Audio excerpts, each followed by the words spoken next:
Hello viewers, সবাইকে আমন্ত্রণ Waker footwear presents lifestyle 24-এ জীবনযাপনের নানা খবর নিয়ে সাথে আছি আমি সূচনা হাসান। সনাতন নারীদের বিবাহিত জীবনের সক্রিয়তায় অন্যতম অনুষঙ্গ শাখা। শঙ্খ কেটে তৈরি করা হাতের চুড়ির সাদৃশ্য এই শাখা সময়ের সাথে জায়গা করে নিয়েছে আধুনিক ফ্যাশনেও, কিন্তু এরপর কমছে কারিগরদের কাজ। দর্শক, আজ আয়োজনের শুরুতেই দেখাবো কি করে তৈরি হয় এই শাখা, আর কারিগরেরাই বা বর্তমানে আছেন কেমন।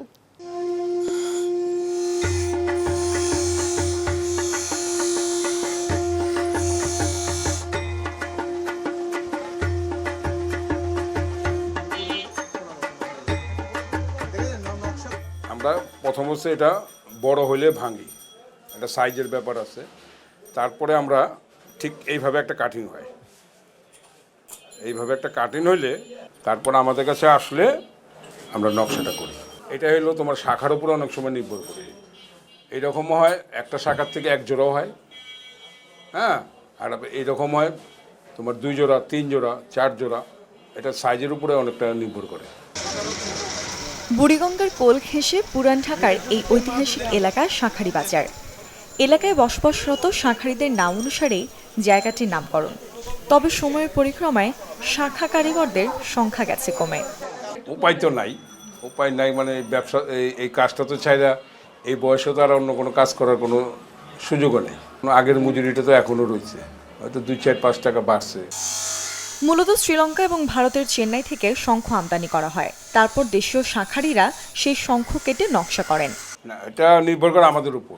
এখন এই আমরা শাখাটা যে সময় নকশা করবো, এটা কী করলে ভালো লাগবে, এটা আমাদের উপরে অনেক নির্ভর করে। আর আরেকটা জিনিস আছে, যদি আমাদের যাদের কাজ করি ওরা যদি প্র্যাকটিক্যালি কোন ডিজাইন বলে দেয় যে তোমরা এটা করো, হ্যাঁ, আমরা ওটাও করে দিই। সনাতন সংস্কৃতিতে বিবাহিত নারীদের কাছে শাখার আছে এক বিশেষ আবেদন। তবে সারা বছরের তুলনায় দুর্গাপুজোর সময় শাখা পলার চাহিদা থাকে বেশি।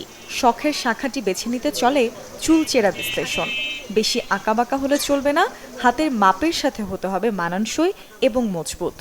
শারদীয় দুর্গাপূজা উপলক্ষে আমি শাঁখারী বাজারে আজকে শাখার ডিজাইন এবং কালেকশন চুজ করতে আসছি এবং দেখছি যে শাখাগুলো আসলে ভ্যারাইটিগুলো দেখছি। সবসময় তো শাখা পরাই হয়, তো পূজা আসলে আমরা যেই রকম শাড়ি বলেন, তারপরে হচ্ছে জামা কাপড়ের পাশাপাশি আমরা শাখা পলা এইসবের মধ্যেও নতুনত্ব খুঁজে থাকি। শঙ্খের মান, নকশা এবং হাতের কাজের উপর নির্ভর করে শাখার দাম নির্ধারণ করা হয়। নকশা করা শাখার মধ্যে ময়ূরমুখ, হাঁসমুখ, মকরমুখ শাখা বেশি আকর্ষণীয়। চাইলে সোনা দিয়েও বাধাই করা যায় এই শাখা। মুৎসুনৈশী, চ্যানেল 24, ঢাকা। হৃদযন্ত্র যদি ভালো থাকে তবে ভালো থাকে আপনার মন, সাথে শরীরটাও। কিন্তু অনিয়মিত জীবনযাপনে কখন যে পড়ে যায় হার্ট অ্যাটাকের ঝুঁকিতে তা নিজেরাও বুঝতে পারি না। দর্শক, এমন কিছু লক্ষণ আজ আপনাদের জানাবো যাতে বুঝবেন আপনি আছেন হার্ট অ্যাটাকের ঝুঁকিতে। বুকে প্রচণ্ড ব্যথা শুরু হয়ে আস্তে আস্তে ব্যথা ছড়িয়ে পড়ে পেটে। এই ব্যথাকে অনেকে গ্যাস্ট্রিকের ব্যথা মনে করে থাকেন, বিশেষ করে যাদের দীর্ঘদিন ধরে গ্যাস্ট্রিকের সমস্যা আছে। আসলে তা গ্যাস্ট্রিকের ব্যথা নয়, এটি হার্ট অ্যাটাকের লক্ষণ। বিশেষজ্ঞদের মতে হার্ট অ্যাটাকের ব্যথা পেটে হলে সেটি তীব্র হবে, যার সাথে থাকবে প্রচণ্ড জ্বালাপোড়া।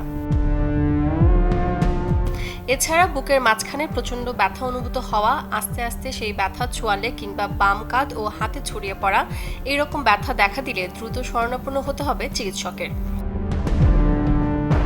দুর্বল অনুভব হওয়া, মাথা ঘোরা এবং অজ্ঞান হয়ে যাওয়া হতে পারে হার্ট অ্যাটাকের লক্ষণ। বুকের ব্যথা অনেক সময় এতটাই তীব্র হতে পারে যে এতে আক্রান্ত রোগী হয়ে যেতে পারে অজ্ঞান।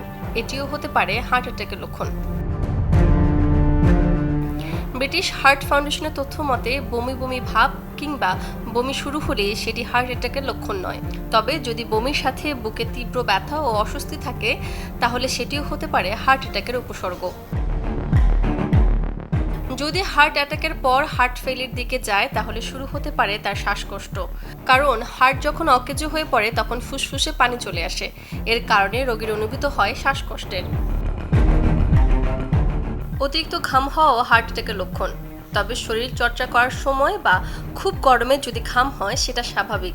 কিন্তু যদি বুক ব্যথার সাথে সাথে প্রচণ্ড ঘাম হয় তাহলে দেরি না করে যেতে হবে চিকিৎসকের কাছে, কারণ এটিও হার্ট অ্যাটাকের লক্ষণ। বিশেষজ্ঞদের মতে হার্ট অ্যাটাকের সময় শরীর খুব রেস্টলেস বা অস্থির হয়ে পড়ে, বুকে ব্যথা হয়, তাই তখন অস্বাভাবিক বা প্রচণ্ড গরমের ঘাম শুরু হয়, সেই সাথে অনুভূত হয় অস্থিরতা।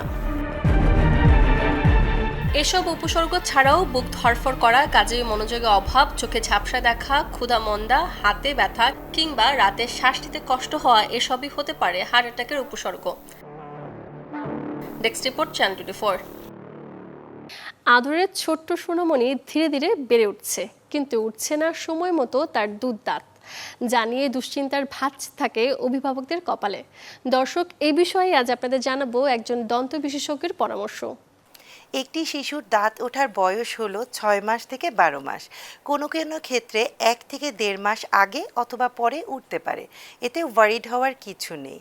কিন্তু যদি আপনার শিশুর 13 থেকে 15 মাস পরেও দাঁত না ওঠে, তাহলে অবশ্যই একজন ডেন্টাল সার্জনের পরামর্শ নিতে হবে। আসলে দাঁত উঠতে দেরি হওয়া মানে এই না যে কোনো সমস্যা। অনেক ক্ষেত্রে দাঁত উঠতে দেরি হতে পারে, যেমন জেনেটিক কারণে।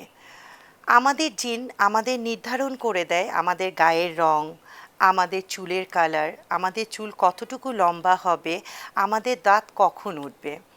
জিন কিন্তু আমাদের দাঁত ওঠার সময়টাও নির্ধারণ করে দেয়। এছাড়াও কিছু কিছু ভিটামিনের অভাবে দাঁত উঠতে দেরি হতে পারে, যেমন ভিটামিন ডি এবং ভিটামিন ই। তাই শিশুদের খাদ্য তালিকায় অবশ্যই ভিটামিন ই, ভিটামিন ডি এবং ক্যালসিয়াম সমৃদ্ধ খাবার রাখতে হবে। এছাড়াও থাইরয়েড হরমোনের কারণেও কিন্তু দাঁত দেরিতে উঠতে পারে। এছাড়াও দেখা যায় অনেকের প্রিম্যাচিউর বেবির ক্ষেত্রে দাঁত দেরিতে উঠতে পারে। দীর্ঘদিন যদি মাড়িতে ইনফেকশন থাকে, সেক্ষেত্রেও কিন্তু দাঁত দেরিতে উঠতে পারে। তাই আপনার শিশুর যদি 13 থেকে 15 মাস পরেও দাঁত না ওঠে, তাহলে অবশ্যই একজন ডেন্টাল সার্জনকে দেখাতে হবে। তিনি আপনার শিশুর ওরাল এক্সামিন করে বলে দেবে যে আপনার শিশুর এক্সাক্ট কী কারণে দাঁত উঠতে দেরি হচ্ছে।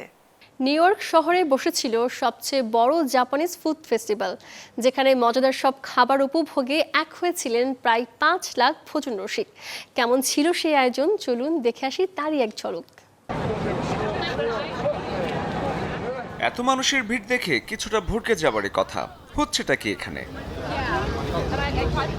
ভিড়ের কথা বলার আগে চলুন দেখি জাপানিজ মাচা উইথ পাউডার্ড গ্রিন টি। দেখতে পুরোটা আইসক্রিমের মতো মনে হলেও আদতে আইসক্রিম না। তারপর দেখা যাচ্ছে আইসক্রিমের ওপর জাপানি মিষ্টি আলু, আর এটা হচ্ছে জাপানিজ মচমচে ক্র্যাকার, বেশ বড়ই বলা চলে। সবশেষে বাঘের মুখের মতো দেখতে জাপানের বিখ্যাত তাইয়াকি। নিউ ইয়র্কে বসেছিল জাপানের বাইরে জাপানিজ খাবারের সবচেয়ে বড় উৎসব জাপান ফেস, আর এটাই বিশ্বের সবচেয়ে বড় আউটডোর ফুড ইভেন্ট। জাপান ফেসের ওয়েবসাইট বলছে উৎসবে 5 লাখেরও বেশি দর্শনার্থী আর 1500-র মতো বিক্রেতা অংশ নিয়েছেন। গাঢ় বেগুনি রঙের দেখতে এগুলো কিন্তু মিষ্টি আলু। আইসক্রিমের উপর আলতো করে ঢেলে দেওয়ার পর খাবারটির নাম হয় পার্ট মিউট। জাপানের জনপ্রিয় এই খাবারটি দেখতে যেমন দারুণ, খেতেও তেমনি দারুণ। I love Japanese food in general, and with all the great options here, it just seemed like the best place to go. Everything melds together well and has a little bit of sweet but spiciness to it. That's what I like. বিশ্বের নানা প্রান্তে ছড়িয়ে আছে Japanese খাবারের ভক্তরা। অন্যান্য রেসিপির তুলনায় জাপানিজ খাবার তৈরি করা হয় কিছুটা ভিন্ন ধাঁচে, যেখানে ভীষণভাবে দেখা হয় সুস্বাস্থ্যের বিষয়টি।